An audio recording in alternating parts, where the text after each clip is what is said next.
Bonjour et bienvenue à Nouvel Horizon. J'espère que vous allez bien. Le printemps est à nos portes. C'est merveilleux. Le beau temps revient, la neige fond. C'est extraordinaire. Et tranquillement, pas vite, on est en train de voir la lumière au bout du tunnel. Ça fait du bien. Aujourd'hui, j'ai le privilège et la joie de vous parler pendant quelques minutes, en fait, de la plus belle histoire de tous les temps. Oui, il y en a des belles histoires, mais la plus belle de tous les temps, c'est l'histoire de l'amour que Dieu a pour nous tous. L'amour que Dieu a pour vous personnellement. Et plus particulièrement, cette semaine, j'aimerais vous parler de ce qu'on appelle la bonne nouvelle. On sait qu'aujourd'hui, puis ces temps-ci, on est à la recherche de bonnes nouvelles. Après plus d'un an de cette pandémie qui n'en finit plus, on a soif, on a besoin en fait. On a besoin. On n'a pas été créé pour vivre dans la négativité et toutes ces choses-là le découragement. Non, notre être intérieur a besoin de bonnes nouvelles pour survivre. Fait que, il y a plusieurs bonnes nouvelles, mais il y en a une qui est encore la bonne nouvelle. Un des plus beaux versets que l'on trouve dans la Bible se trouve dans l'Évangile de Jean au chapitre 3, verset 16. Jean, chapitre 3, verset 16. Peut-être que certains d'entre vous, vous connaissez ce verset. Et ça dit ceci, « Car Dieu a tant aimé le monde qu'il a donné son Fils unique, Jésus, afin que quiconque, n'importe qui, croit en lui, et si on croit en lui, cette personne-là ne périra pas, mais elle va avoir la vie éternelle. » Wow! Tout un verset. Empreint de bonnes nouvelles, en fait, c'est la bonne nouvelle. Car Dieu a tant aimé ce monde qu'il a donné ce qu'il avait de plus cher, de plus précieux, c'est-à-dire son propre Fils, son Fils unique, Jésus, afin que quiconque croit en lui, croit en Jésus, croit en ce que Jésus a fait, eh bien, il ne périra pas, mais il aura la vie éternelle. J'aimerais ça parler un peu de ça, décortiquer un peu ça avec vous et expliquer en fait c'est quoi la bonne nouvelle. La première chose qu'on voit dans ce verset-là, c'est que Dieu est amour, car Dieu a tant aimé le monde. Et on a vu la semaine passée un peu la perception qu'on avait de Dieu et comment que cette perception-là, en fait, était faussée par plein de choses. Malheureusement, on a mal représenté qui Dieu est en réalité. Ce qui en fait, ce que ça a produit, ça a été cette fausse perception. Aujourd'hui, malheureusement, plusieurs personnes ne voient pas Dieu comme étant évidemment un Dieu d'amour, mais plutôt comme un Dieu distant, ou un Dieu punisseur ou même vengeur. C'est étonnant de voir, même encore aujourd'hui, souvent dans les gens un peu plus âgés, mais quand il arrive un malheur, les gens vont avoir le réflexe, vont dire « Bon, qu'est-ce que j'ai fait encore? » Et on a un peu cette mentalité-là que Dieu est là et il attend le moment, on dirait le moment propice pour venir nous punir. C'est cette mentalité qu'il y a. Donc, on est toujours un peu craintif ou bien on est en colère et on est rebelle à Dieu. S'il est comme ça, qui veut s'approcher de lui? Qui peut aimer un Dieu comme ça? Mais le verset que je viens de lire nous parle de ce Dieu qui, non, il n'est pas punisseur ou vengeur, mais plutôt il est amour. Et ce qui est intéressant, c'est que son amour n'est pas passif, mais c'est plutôt un amour actif. En fait, l'amour, c'est un verbe. Aimer, c'est un verbe, on sait, mais d'avoir de l'amour, automatiquement, nous porte à l'action. On ne peut pas dire qu'on aime si on ne démontre pas cet amour, si on ne fait pas quelque chose, en fait. Et l'amour sans action, ce n'est pas vraiment un véritable amour. Donc, on voit que le verset dit que « Car Dieu a tant aimé le monde qu'il a donné. » Son amour l'a poussé à donner. Son amour, en fait, l'a poussé à agir en notre faveur. Et, comme j'ai dit tout à l'heure, il a donné ce qu'il avait de plus précieux, son Fils Jésus, pour que nous, si on croit en Jésus, on va avoir ce cadeau-là de la vie éternelle. Jésus était d'accord avec ça, car Dieu a tant aimé le monde qu'il a donné son Fils. Jésus n'est pas venu à reculons. Non, non, non, non. Il était en plein accord et de son plein gré, à cause de son amour pour vous et pour moi. Il a décidé de venir sur cette terre. En fait, Dieu a décidé de prendre un corps humain en la personne de Jésus. Et Jésus, comme on a vu la semaine passée, il est venu sur cette terre pour nous révéler qui Dieu est. En fait, qu'il est un Père, notre Père qui est aux cieux. N'est-ce pas que Jésus nous enseigne à prier comme ça? Donc, il est un Père. Il est venu pour nous révéler que Dieu est un Père, mais aussi pour venir donner sa vie en sacrifice pour nous. Il a dit lui-même que personne ne lui ôtait la vie. Il la donnait de lui-même, volontairement, avec amour. Même si c'était horrible, la croix et la souffrance de la croix, mais Jésus voyait que son sacrifice aurait des répercussions jusqu'à nous aujourd'hui pour tous ceux qui désiraient placer leur foi en lui. Mais pourquoi Dieu le Père a-t-il donné Jésus, a-t-il donné son Fils unique? Pourquoi Jésus a-t-il donné sa vie en mourant sur la croix? Vous savez, lorsque j'étais jeune, je savais cette histoire-là. D'ailleurs, à l'époque, on avait le film Jésus de Nazareth qui passait tous les vendredis saints. Et donc, je savais, j'avais écouté ce film à quelques reprises, et c'était toujours très touchant de voir cette histoire et surtout de voir Jésus aller jusqu'à la croix et donner sa vie. Donc, je connaissais ce fait historique, le fait que Jésus est allé mourir sur une croix. Mais pourquoi est-ce qu'il a fait ça? En réalité, toute mon enfance, toute mon adolescence, ou presque, jusqu'à vers la fin de mon adolescence, je ne m'étais jamais vraiment posé la question pourquoi il avait fait ça. Peut-être que vous non plus, c'est juste quelque chose que vous avez accepté. Peut-être que d'autres parmi vous, vous ne croyez pas du tout à cette histoire-là. Mais on ne s'est jamais posé la question, pourquoi est-ce qu'il a fait ça? Eh bien, j'aimerais essayer de vous expliquer un peu ça. Quel était le but de Dieu en créant l'homme? On se connaît l'histoire, j'espère que vous connaissez l'histoire d'Adam et Ève, premier homme, première femme, cette terre, Dieu le Créateur, crée Adam et Ève.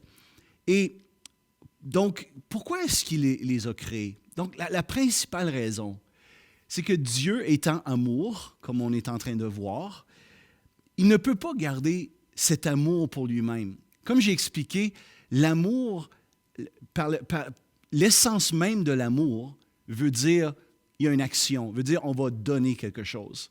Et le fait que Dieu est amour, il ne pouvait pas garder ça pour lui-même. Il devait avoir un objet, il devait avoir une cible sur laquelle il pouvait déverser son amour. Donc, Dieu crée l'être humain, et la raison principale qui va créer l'être humain, c'est pour établir une relation avec lui.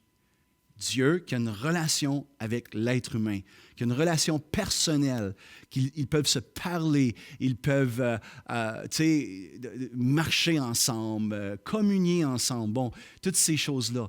Donc, l'homme devenait le récipiendaire de cet amour, l'amour parfait de Dieu. L'homme pouvait recevoir ça. Et en fait, lorsque parce que l'homme pouvait recevoir l'amour de Dieu, il pouvait ensuite la donner aux autres.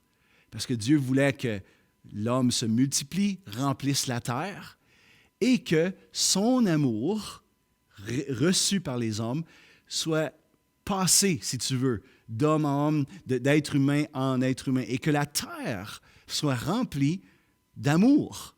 N'est-ce pas que c'est merveilleux, ça? C'est une image idyllique, mais ça demeure quand même la réalité que c'est le désir de Dieu. Le désir de Dieu, ce n'est pas que la terre soit remplie de guerres, de chicanes, de divisions. Non, son désir, c'est qu'on puisse s'aimer les uns les autres. Peu importe les différences, peu importe les différentes opinions, différentes cultures, différentes couleurs de peau, il veut qu'on puisse s'aimer. Donc, qu'est-ce qui se passe? C'est que l'homme a été créé pour être en relation avec Dieu. Il a été créé pour recevoir son amour et ensuite la donner à son prochain. Mais il y a eu un problème. L'homme, malheureusement, il s'est détourné de Dieu.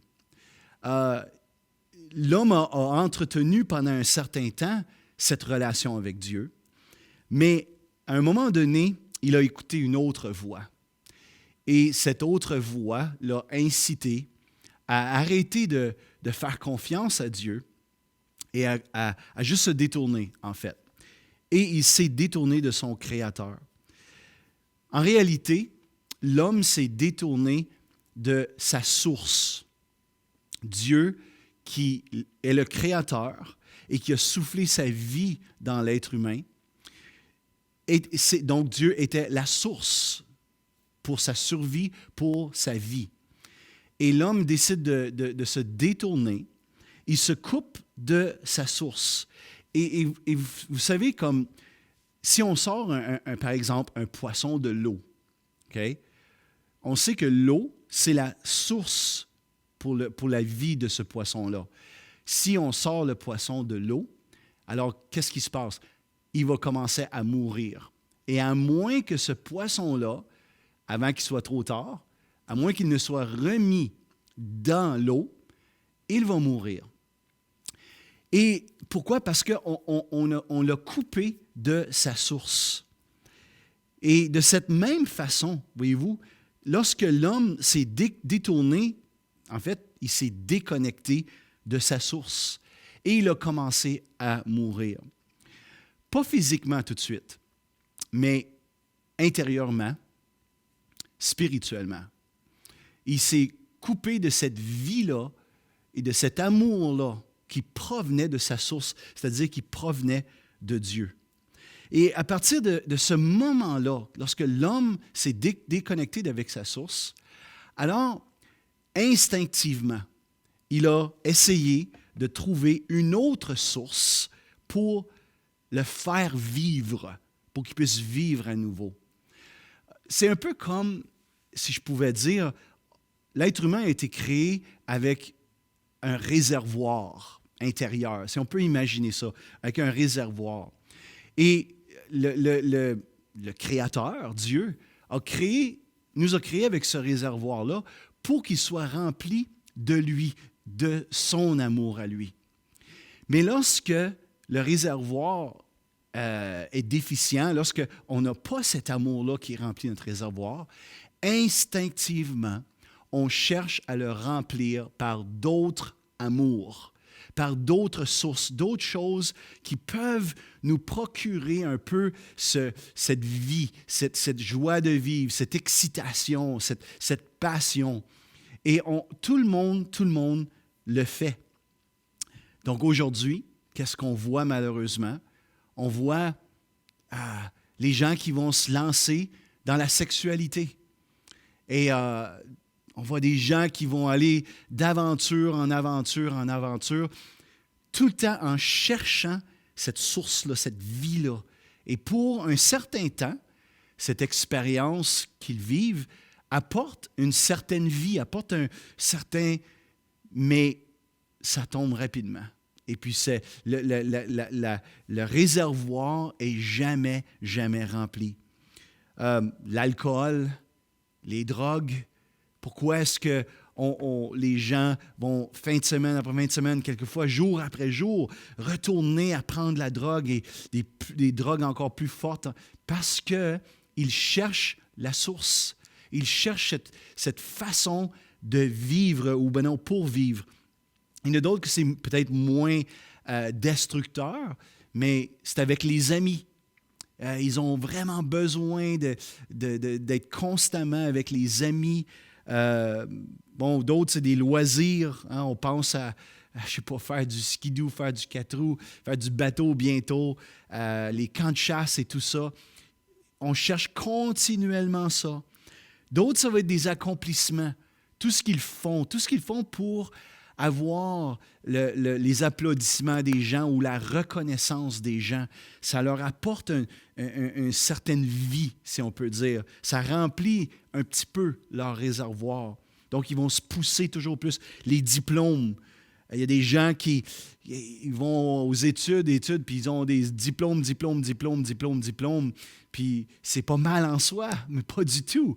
Mais si c'est pour recevoir la louange et les accolades des gens et pour bien paraître, alors on réalise que c'est parce qu'ils cherchent la vie. D'autres, ça va être de l'argent, faire de l'argent, des comptes en banque et tout ça. Puis, et ce qui amène avec ça, des fois, le standing social ou le statut social, d'être reconnu comme quelqu'un qui a de l'argent ou bien non, qui a bien du talent ou bien d'une grande beauté. Toutes ces choses-là, quelquefois, le motif derrière ça, c'est parce qu'on essaie de trouver une source, on essaie de trouver une satisfaction à la vie. Puis on se dit, bien, à quoi bon vivre si on n'a pas ces choses-là et la joie que ces choses-là peuvent nous procurer. Mais, jamais ces choses-là ne nous satisfont pleinement. Jamais. On a toujours besoin de retourner, on a toujours besoin de plus. Et jamais que ça nous satisfait, ni sur cette terre, mais ni pour l'éternité. Ça, c'est certain. Mais la bonne nouvelle, c'est justement Dieu est amour. Et qu'est-ce que ça veut dire, ça? C'est que tout au long de l'histoire de l'humanité et tout au long de notre histoire à nous, okay? À cause que Dieu est amour, il nous a poursuivis. Même, je voudrais dire, il nous a pourchassés pour qu'on retourne vers lui, pour qu'on revienne à la source originale, notre Créateur, qui est Dieu. Vous savez, lorsque les temps furent accomplis, Jésus, on a dit tantôt, Jésus est venu sur la terre pour donner sa vie, pour pardonner nos fautes, pour pardonner ce désir-là pour nous de toujours essayer de vivre une vie loin de Dieu, essayer de trouver notre satisfaction en plein de choses autres qu'en Dieu. Et il est venu pour nous pardonner de cette attitude-là, mais aussi pour être le chemin que si on décide de se tourner vers lui, qu'il y ait un chemin qui nous mène vers le Père. En fait, Jésus lui-même a dit, « Je suis le chemin, je suis la vérité et la vie, et nul ne vient au Père que par moi. » Que par son sacrifice sur la croix, sa mort et sa résurrection, par cet acte-là, Jésus devient le chemin qui nous conduit au Père. Qu'est-ce qu'on fait avec tout ça? Quand on réalise toute cette histoire-là, l'homme créé pour être en relation avec Dieu, créé pour être en connexion avec sa source, décide de se déconnecter en quelque sorte, décide de trouver et essaie toute sa vie de trouver une autre source qui va le satisfaire, mais au final, ça n'aboutit à rien. Et que maintenant, de réaliser que malgré tout ça, il y a un Dieu qui nous aime à la folie, qui nous aime passionnément. Qu'est-ce qu'on fait avec ça? Eh bien, on revient à notre verset du début. « Car Dieu a tant aimé le monde qu'il a donné son Fils unique, afin que quiconque croit en lui ne périsse point, mais qu'il ait la vie éternelle. Pour que tout ça devienne une réalité dans nos vies, pour se reconnecter à la source, pour que nos fautes soient pardonnées et, comme le verset dit, pour accéder à voir la vie éternelle, il n'y a qu'une seule chose à faire, croire. Car Dieu a tant aimé le monde qu'il a donné son Fils unique afin que quiconque croit en lui. Une seule chose, croire. Croire que Jésus est venu sur la terre pour donner sa vie pour moi et mettre ma foi en son sacrifice sur la croix, non pas en mes propres sacrifices. Moi, je ne peux pas mériter cet accès à la vie éternelle. Je ne peux pas mériter par mes efforts, par mes sacrifices, par mes œuvres. Je ne peux pas mériter ça, mériter Jésus, mériter cet accès au Père. Sinon, pourquoi Jésus serait venu? Jésus est venu justement parce que Dieu a vu qu'on n'était pas capable par nous-mêmes. On essayait continuellement de se brancher à une source, à une autre source, à une autre source, mais on n'était pas capable. Donc, qu'est-ce que lui a fait? Il est venu le faire à notre place. Il est venu faire ce chemin-là. Voyez-vous, mes efforts sont comme si moi, j'essaie de bâtir un chemin pour me rendre à Dieu. Mais je ne serai jamais capable. Jamais, jamais, jamais, je n'ai pas assez d'une vie pour essayer de plaire à Dieu et de lui obéir à la perfection pour faire ce chemin-là jusqu'à lui. Donc, Dieu a vu ça et Dieu nous connaît. Il connaît qu'on a des bons jours puis on a des moins bons jours. Mais qu'est-ce qu'il a décidé? Vu qu'il a vu notre condition, il a décidé lui-même de faire ce chemin-là. C'est pour ça que Jésus est venu. Jésus, le chemin qui mène au Père. Donc, aujourd'hui, je peux oublier mes propres efforts pour essayer de me rendre à Dieu et mettre ma confiance dans ses efforts à lui, ce qu'il a fait en donnant sa vie sur la croix. Vous savez, moi, personnellement, j'ai vécu, tout ce que je vous parle là, je l'ai vécu il y a plusieurs années maintenant. Toute ma vie, j'ai essayé de me brancher à différentes sources. Je vivais ma vie d'adolescent à fond de train, d'un party à un autre, d'une expérience à une autre. J'ai essayé plein de choses. Et comme j'ai dit tout à l'heure, ça procurait une certaine joie, une certaine vie, mais c'était jamais satisfaisant à 100%. Jusqu'au jour où est-ce que mon frère, qui lui avait rencontré Dieu et que lui avait découvert ce qu'on vous parle aujourd'hui, et il a osé venir m'en parler à moi. Alors, à cet âge-là, j'avais 14 ans à l'époque. Et il est venu m'en parler. En fait, ça a pris 3 années pour lui de me témoigner son amour et de me témoigner l'amour que Dieu avait pour moi. Parce qu'au début, je ne voulais rien savoir, je voulais vivre ma vie. Jusqu'au jour où j'ai réalisé qu'il n'y a pas de plus grand amour que l'amour de Dieu. Et en quelque sorte, j'ai capitulé et j'ai décidé de croire, c'est un choix, décidé de croire, de mettre ma foi dans le sacrifice de Jésus. Et ma vie a été changée. Je peux vous dire aujourd'hui que la vie, elle a ses hauts et ses bas. Présentement, pour plusieurs personnes, c'est un temps difficile, c'est un temps où est-ce qu'on a tellement hâte que cette pandémie se termine, que les mesures soient tombées, soient relâchées. Je parlais avec des gens juste aujourd'hui, des gens qui me disaient qu'ils étaient fatigués et découragés. Et on vit tous des moments comme ça. Alors, qu'est-ce qu'on fait pour passer à travers? Qu'est-ce qu'on fait pour continuer à avoir un sourire sur notre visage malgré la tempête qui fait rage? Je vous dis, il y en a une seule source qui peut qui peut faire en sorte qu'on peut avoir un sourire même lorsqu'on passe des temps difficiles. Et cette source-là, c'est Dieu. Je vous souhaite que vous vous ouvriez à lui, que vous ouvrez votre cœur et que vous dites, « Wow, je vais choisir de mettre ma foi dans le sacrifice de Jésus parce que je veux découvrir cet amour qui ne change pas, cette source qui me donne la vie. » C'est ce que je vous souhaite aujourd'hui.